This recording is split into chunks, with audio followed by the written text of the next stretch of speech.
Excellency Richard Marles, Namaskar and good afternoon. At the outset, I congratulate you on the impressive election victory by Australian Labor Party and extend my best wishes to you on taking over as Australia Deputy Prime Minister and the Minister of Defence. It is my honor to welcome you and your delegation to India. I fondly recall our meeting in November 2023 in New Delhi, followed by our tele-conversation in July 2024. It is heartening to note that the significant milestones achieved in our bilateral defense relations since our last meeting.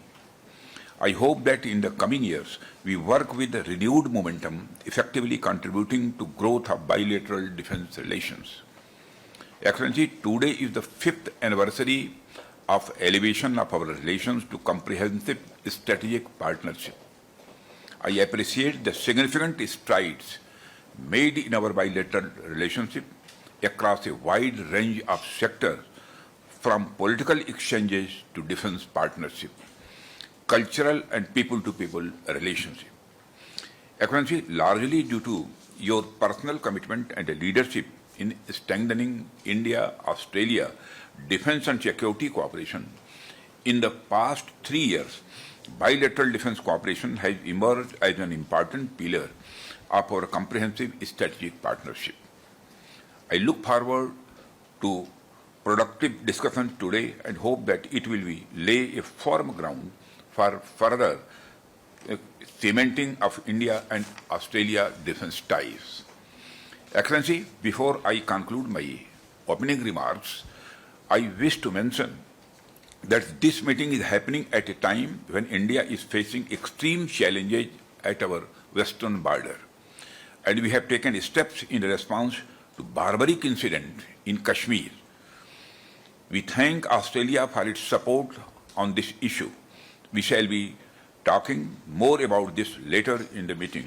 Excellency, I now request you for your opening remarks. Thank you very much.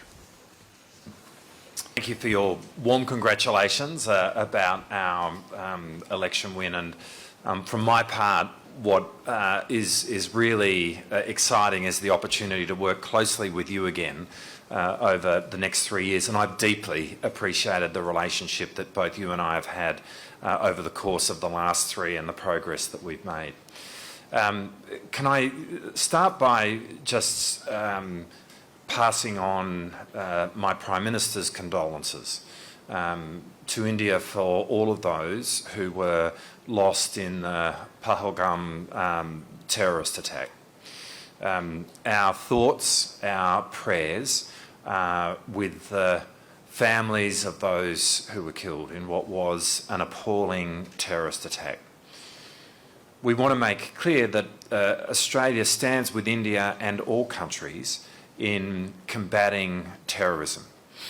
We acknowledge and we welcome the stoppage in military activity. We see this as an act of Indian leadership.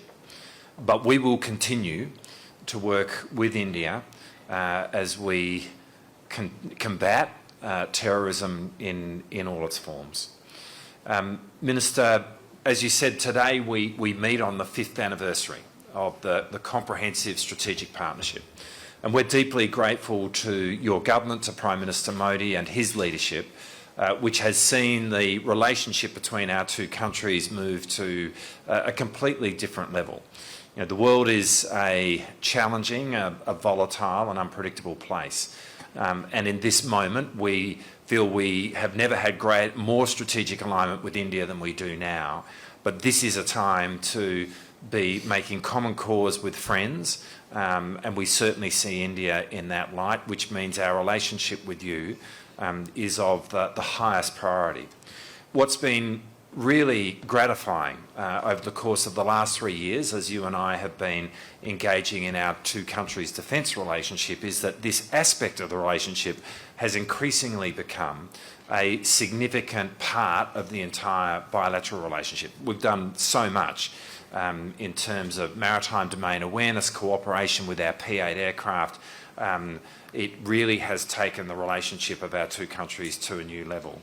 as we look forward later this year to the annual Leaders Summit between our two Prime Ministers, we really see that the defence component of our relationship can play a significant part in the outcome of that summit. We want to be ambitious in relation to the Joint Declaration of Defence and Security.